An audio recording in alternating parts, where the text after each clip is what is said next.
Olá, começa agora mais um Lusofonia, o nosso canal voltado a toda a comunidade da portuguesa, netos de portugueses, filhos de portugueses, enfim, voltado para a história, para falar um pouquinho das pessoas que estão aqui no Brasil, não só na região da Baixada Santista, mas no Brasil todo. E o programa de hoje está bem recheado. Você vai conhecer um pouquinho da história de um neto de português e ambos trabalham no Porto. Ele seguiu os caminhos do seu avô materno, embora segmentos completamente diferentes, mas a paixão pelo trabalho, isso aí eles têm em comum. Tem ainda a história da Escola Portuguesa aqui de Santos, que nesse ano completa 100 anos. E para começar, você confere um pouquinho da nossa linda cidade de Santos, que recentemente completou 476 anos. Depois da vinheta.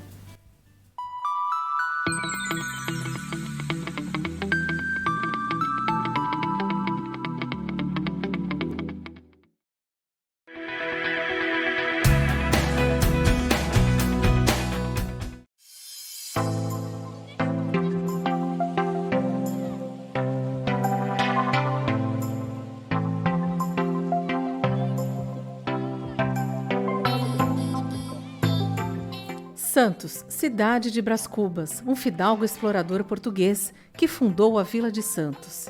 Ah, Santos, cidade praiana e clima tropical, privilegiada de sol e mar.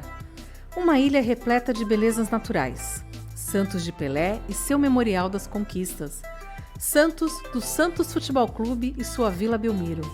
Santos, com o maior porto da América Latina e seus lindos navios de cruzeiros.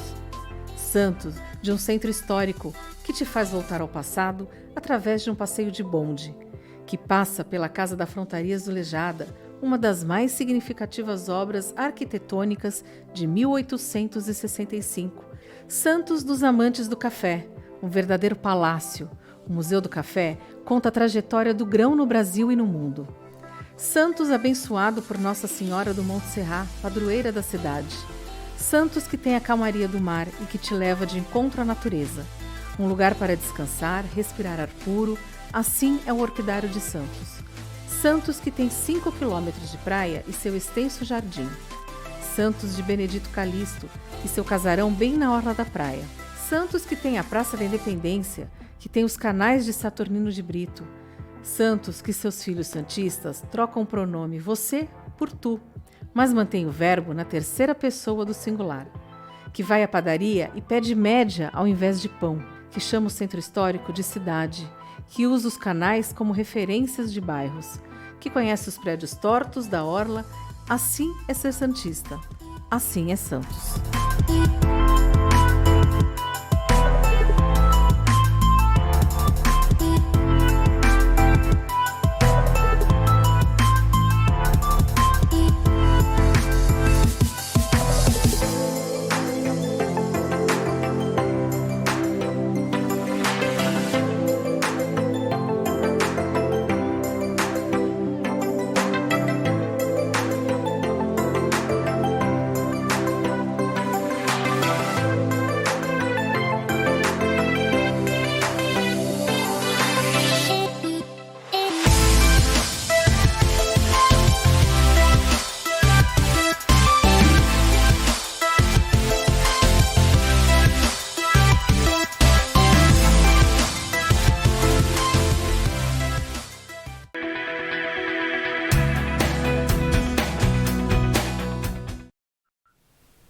Aí você conheceu um pouquinho da nossa cidade de Santos, essa linda cidade de Santos, e que agrega aqui o maior porto da América Latina. E para falar em porto, eu vou conversar agora, apresento a vocês o Cassiano Paiva, que é neto de português e trabalha no porto. Mas isso quem vai contar é ele. Tudo bom, Cassiano? Ótimo, vocês. Como é que você está? Chegando agora do trabalho e começando a mostrar um pouco mais do nosso trabalho para vocês aí da comunidade portuguesa. Antes da gente falar um pouquinho do seu trabalho, que é nesse nosso maior porto da América Latina, eu queria que você falasse da tua história um pouquinho. Você é neto de português, teu avô veio para cá com 2 anos de idade, é isso? Foi em 1905, vieram para cá, ele muito pequeno, Muito novo, ele perdeu a mãe, né, minha bisavó, e com 18 anos de idade, um pouco menos, ele veio a falecer meu bisavô. Com isso, ele teve que começar a trabalhar e foi trabalhar numa oficina de máquina de escrever. Ele se apaixonou pelo que ele fazia e decidiu montar o próprio negócio dele, reformando máquinas de escrever. Foi aí que surgiu a oportunidade de ele fazer essa prestação de serviço para os navios. Os navios, ele ia a bordo e consertava as máquinas a bordo. E por alguns anos ele trabalhou consertando máquinas de escrever. Ele faleceu, era muito pequeno, então eu não tenho, assim, com precisão, todos os detalhes da história dele. Mas eu sei que a história dele aqui começou dessa forma. Agora, ele veio com mais algum parente ou só veio com os pais? Você falou que o pai dele faleceu e ele ainda era uma criança. Foi assim. Na verdade, ele veio com o pai. A minha bisavó faleceu no parto. E aí, com isso, meu bisavô decidiu vir com ele para o Brasil. Então, ele veio muito pequeno para cá. E ele ainda jovem, né, adolescente, ele perdeu o pai, né? Perdeu o meu bisavô já falecer. E com isso já ajudava com as tarefas, né, em casa, com o trabalho. E foi então quando surgiu mesmo a ideia de ele montar a própria firma. Ele trabalhou para era J. Figueiredo. Eu não sei te falar com precisão se era uma empresa que só consertava máquinas ou prestava serviço para navio, mas eu sei que até o final assim, ó, que ele trabalhou, ele foi prestando serviço para navios consertando máquinas de escrever. E aí, E eu lembro, a casa da minha avó tinha muitas máquinas de escrever, mesmo depois quando eu era pequeno, que eu frequentava muito a casa da minha avó, né? Minha avó faleceu com 99 anos, viveu bastante. E, e tinha muitas máquinas de escrever, por muitos anos lá. Eu tenho até algumas, né? você lembra de que cidade que seu avô nasceu em Portugal? Foi em 1905. Mas qual a cidade? Olha, eu não sei te falar agora. Eu conversando com a minha mãe, ela me passou algumas informações, mas eu não, não tenho essa informação agora aqui. Agora, Cassiano, você trabalha no Porto, não conserta a máquina de escrever, mas podemos dizer que você herdou dele essa paixão pelo Porto. Na verdade, a paixão não foi nem pelo Porto. Eu nasci, meu pai sempre foi apaixonado pelo mar. Mesmo antes de eu nascer, ele tinha um barquinho pequenininho, ele estudou em Florianópolis, ele sempre estava velejando. Então, eu sempre fui criado com o mar. Desde pequeno, eu sempre velejei, meu pai tem um barco até hoje, sempre tive uma paixão muito grande pelo mar. A, a oportunidade de trabalhar no navio foi depois que eu fui para São Paulo, eu trabalhei em outras empresas, em outros segmentos, e consegui juntar de estar próximo, não necessariamente da praia, né, de estar na areia, sentado numa cadeira, mas estar em contato com a natureza e em contato com o mar, que é uma paixão minha desde que eu nasci. Eu sempre fui apaixonado pelo mar, não só por praia, mas assim, por estar em contato com a natureza. Então, eu consegui agregar uma coisa à outra. Tive mais contatos de estar sempre no navio, de estar em contato com o mar, apesar de estar trabalhando, mas a paixão sempre existiu em relação ao mar. E é lógico que trabalhando com navios, conhecendo a tripulação, conhecendo a forma, a logística toda, de todas as pessoas têm a sua parte importante, né, para o andamento do porto. É lógico que foi muito rápido para eu me apaixonar também pela atividade portuária. Bom, o mar é apaixonante, né? Agora, para quem está em casa poder entender um pouquinho, você trabalha com navios de carga, não são os navios de transatlântico? Hoje o meu trabalho, eu já trabalhei como historiador, mas hoje o meu trabalho é um trabalho documental. Eu faço a documentação para tripulantes estrangeiros poderem vir para o Brasil. Então, eles precisam se reportar perante as autoridades que eles estão vindo para o Brasil a trabalho. E não necessariamente vão trabalhar no Brasil, eles vão embarcar no navio que não necessariamente vá para um outro porto estrangeiro, pode ser que ele vá para um porto nacional, mas por eles serem estrangeiros, existe toda essa documentação formalizando de que ele está vindo para o Brasil prestar serviço para um navio ou uma empresa, né? Então, meu trabalho hoje, ele é documental.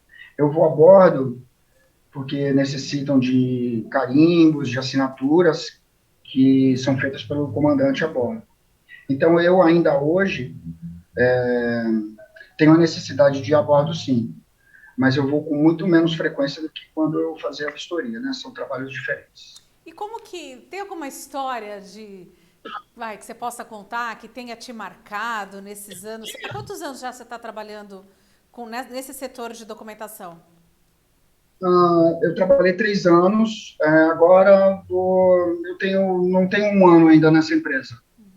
E, Nessa empresa não tem um ano, mas eu trabalhei antes com documentação uns 3, 4 anos. e tem alguma história de algum tripulante que tenha te marcado? Ou que seja engraçada? Olha, então, tem tripulantes que acabam ficando em Santos por alguns dias aguardando o navio e a gente acaba tendo contatos, né, porque pedem informações de um shopping, onde pode comprar uma lembrança para a família, e alguns acabam, quando retornam, entram em contato, sabe? Então, acaba gerando uma amizade. Eu tenho um amigo que mora na Holanda, ele é israelense, a gente se fala já há uns 3 anos, ele ficou aqui uns 4 dias em Santos, nós nos víamos todos os dias, levei ele nos lugares que eu frequentava, ele conheceu meus amigos, ele tem a família dele lá na Holanda, até hoje a gente se fala. Então, uma das coisas mais bacanas que tem exatamente essa aproximação que tem de diferentes culturas, né, ou até diferentes rankings de trabalho, de prestador, né, ele é um comandante, eu sou um prestador de serviço, e isso acaba se somando, sabe, um aprendendo um pouco com o outro, as culturas, a forma de lidar com as outras pessoas, algumas lendas, né, de que algumas pessoas são, sei lá, de repente arrogantes, ou que nós somos muito, os brasileiros são muito brincalhões, e na verdade na hora do trabalho, na hora de um ajudar o outro, essas coisas se somam e acaba se tornando uma amizade, sabe? Então, não só ele, eu tenho mais alguns outros contatos, mas eu lembrei muito dele, assim, que foi uma pessoa que me marcou bastante. A gente se fala até hoje. Agora, Cassiano, quando eles vêm para cá, que vocês começam a conversar, qual é a primeira coisa que eles acabam, a referência que eles têm do nosso país aqui? Futebol e samba, futebol e carnaval? Eu acho que já foi mais. Agora, as nossas preocupações se voltaram para o Covid. Então, há um tempo atrás era a dengue, então estava perguntando como que nós estamos lidando com isso. Então, existe essa preocupação agora, a maior preocupação deles é exatamente a proteção. Bem no começo, o acesso ao navio era muito mais restrito por medo, porque o navio ele fica 30 dias navegando, mais. Então, quando ele chega, se existe alguma doença a bordo, algum problema, ele já apareceu. No nosso caso aqui, que estamos em terra, não. Então, existia uma proteção muito grande deles para nós não levarmos a bordo, né?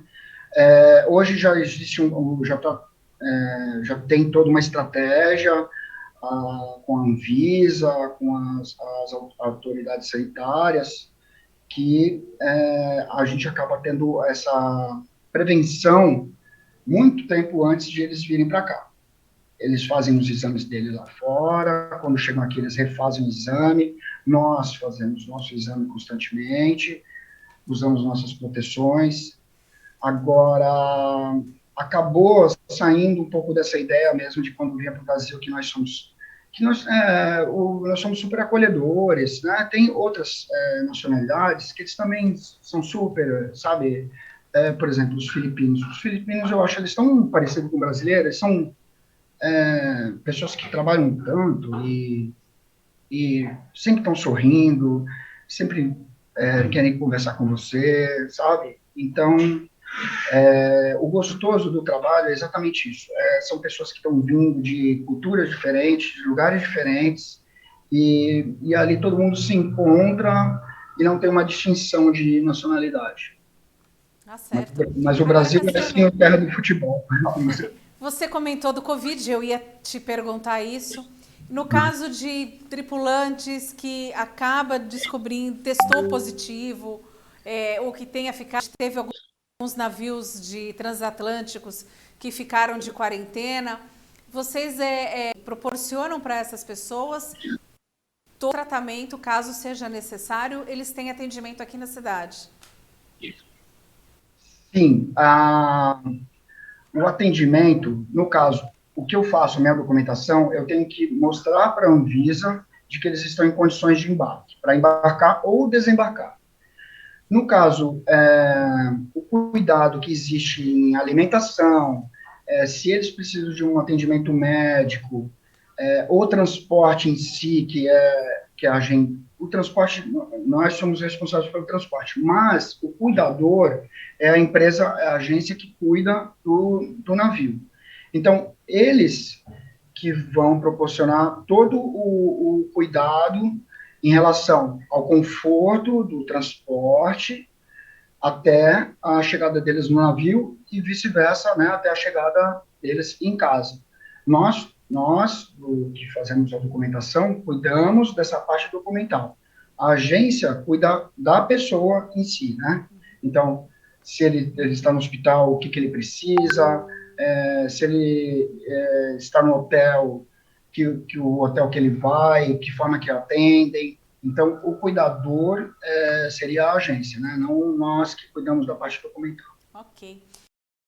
Agora, Cassiano, você conhece você é daqui de Santos, você conhece a escola portuguesa?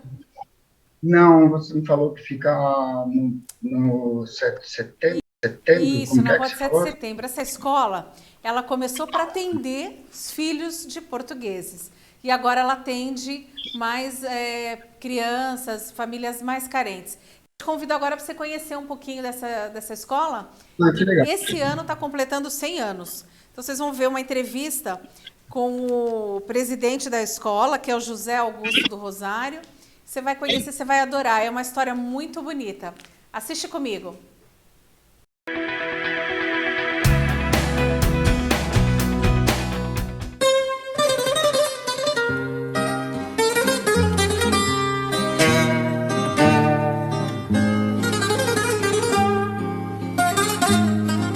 Bom, a escola portuguesa ela foi fundada em 24 de julho de 1921 por um grupo de cidadãos portugueses que viviam aqui no entorno, Centro, Vila Nova, Paquetá, Vila Matias. E eram cidadãos que tinham alguma posse e resolveram criar então a escola para abraçar os seus filhos, né? Para atender essas crianças de uma forma de escola, como escola particular. E assim a escola portuguesa funcionou até 1971. Em 71 houve então a interrupção da escola portuguesa com essas características, ficou então 15 anos totalmente parada, e depois em 1986 outro grupo de cidadãos portugueses resolvem resgatar a escola agora com característica para atender crianças carentes aqui do entorno, porque o bairro mudou demais, virou um bairro bem modesto e essas crianças estavam aí ao léu. Então a escola portuguesa abre suas portas e traz essas crianças para fazer realmente um trabalho de assistência social. A escola portuguesa ela recebe um subsídio da Prefeitura de Santos que compõe 60% do orçamento mensal da escola. Os outros 40% é o próprio grupo da escola, os padrinhos, né, os mantenedores, que correm atrás para poder arcar com todas as despesas, com essa diferença de 40%. Isso é feito como?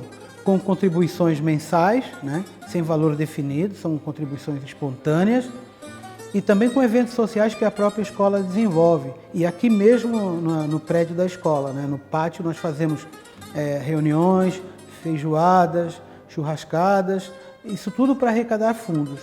Existem também pessoas ligadas à escola que oferecem assim, jantares com renda revertida para a escola portuguesa. É exemplo da dona Celeste Mendes, que todo ano faz um jantar com renda revertida para a escola. E nós também fazemos anualmente a festa do Dia de Portugal na praça, né? Onde o resultado da venda dos doces portugueses são revertidos para a escola portuguesa. Para além de várias doações que recebemos, nós temos um bazar também que funciona e que arrecada algum valor, e é assim que nós mantemos a escola, né? São 120 crianças atendidas em período integral, com tudo que tem direito. Inclusive, nós servimos 5 refeições por dia. Essas crianças recebem também, para além da alimentação, recebem uniforme, material didático. Toda a parte de educação é da melhor qualidade, porque nós temos profissionais aqui qualificados. E o mais importante é que essas crianças são abraçadas de uma forma muito carinhosa. Então, a distribuição de carinho do nosso grupo aqui para as crianças, eu reputo como uma das coisas mais importantes dentro do nosso ambiente. O centenário era para ser, de fato, um período de comemoração mais efusivo. Infelizmente, com esta questão da pandemia, nós já demos aí um passo atrás, revimos, né, tudo aquilo que pretendíamos fazer para a celebração do centenário, mas de qualquer forma não vai deixar de ser celebrado. Então nós temos programado uma missa na Catedral, também teremos uma sessão solene na Câmara Municipal de Santos. Havia a intenção de se fazer um jantar, mas isso tudo vai depender de como, na altura, né? O centenário será em julho, o aniversário de 100 anos é exatamente em julho, então vai depender muito como é que nós vamos estar com relação à questão da pandemia, se vai se realizar ou não, e também a ideia do lançamento de um livro que vai contar a história dos 100 anos da escola portuguesa. Então, interessados podem ligar diretamente aqui na nossa secretaria e oferecer a ajuda que achar interessante.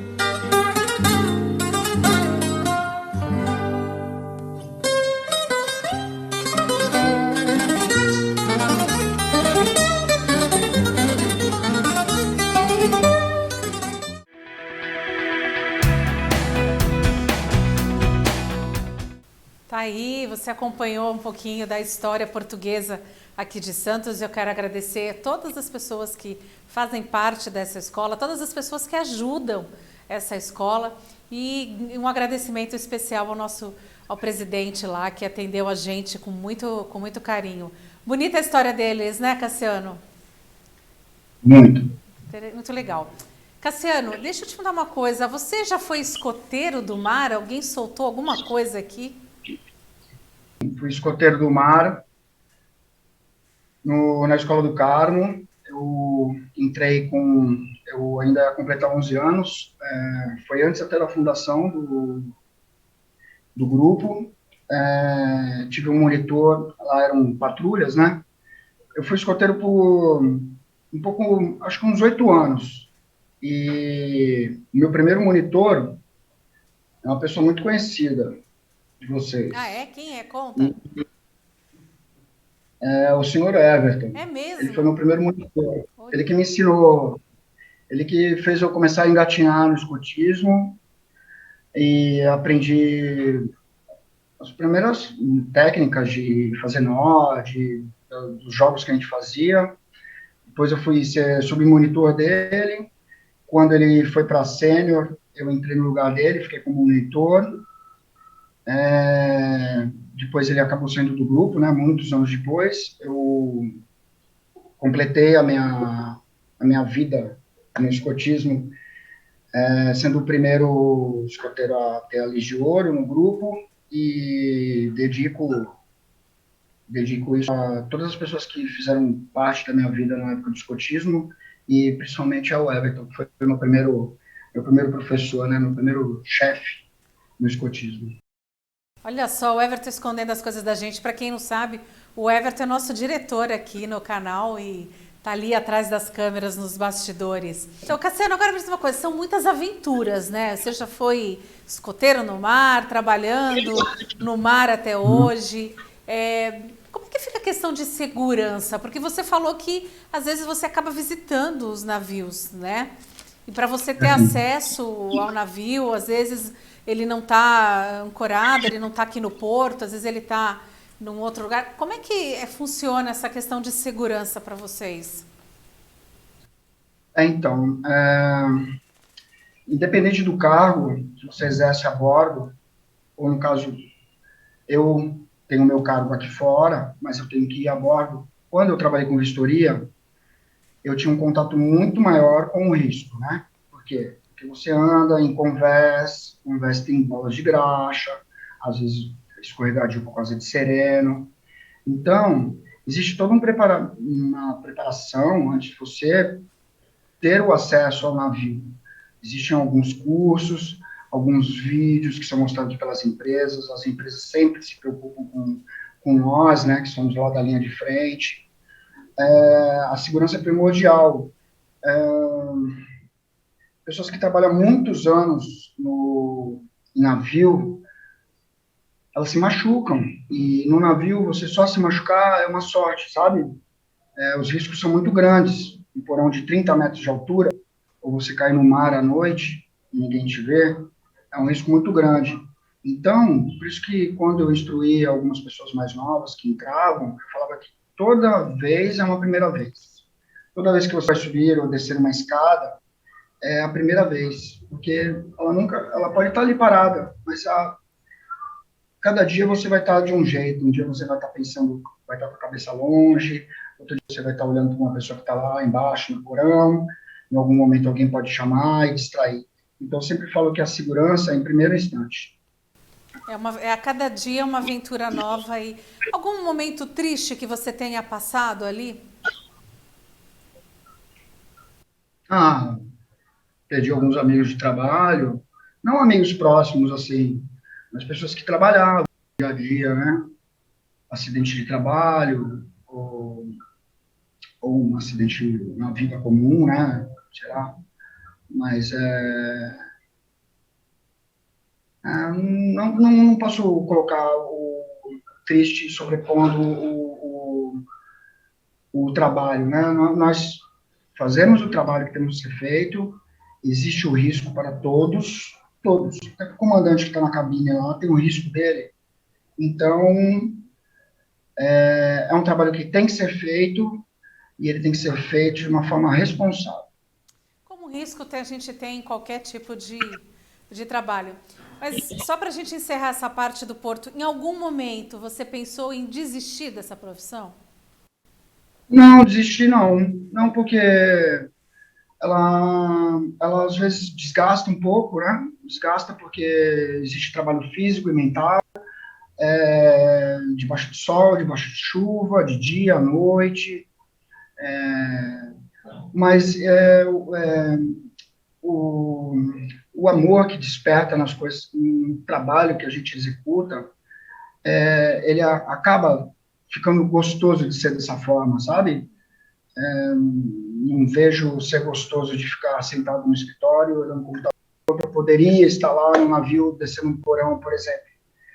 Tem vezes que a gente prefere estar no computador, prefere, mas a emoção, a adrenalina, o gosto de botar a mão na coisa, acho que é muito mais satisfatório. Cassiano, você contou da tua paixão pela música, de um pouquinho da sua história, mas e hoje? Você tem alguma banda? Você continua tocando? Então, eu tive uma banda até o final do ano retrasado. Era uma banda de música própria, eu não queria ter novamente uma banda de música própria.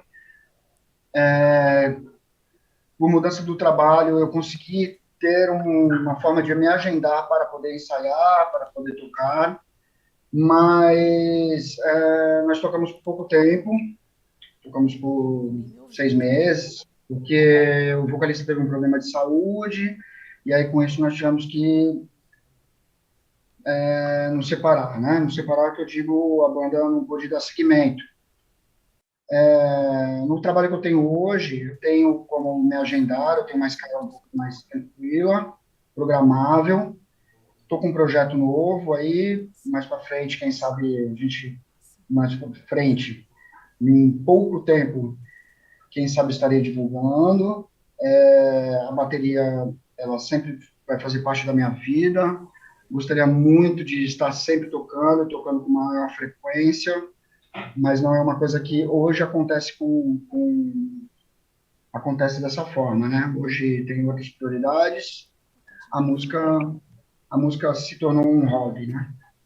Mas antes eu quero agradecer a tua participação. Muito obrigada pela sua... Espero poder contar com você outras vezes aqui. E quando tiver alguma aventura inusitada, você manda pra gente. Com certeza, eu que agradeço. Obrigado pela oportunidade. Obrigado por abrir esse espaço para mostrarmos um pouco do nosso trabalho. Eu sei que é um resumão. O Porto existe em diversos detalhes, né? Mas eu agradeço de qualquer forma a oportunidade. Aí, então, vamos junto para Portugal agora conhecer. Você vai assistir um filme do Ministério de Turismo de Portugal, Visite Portugal. Rodou.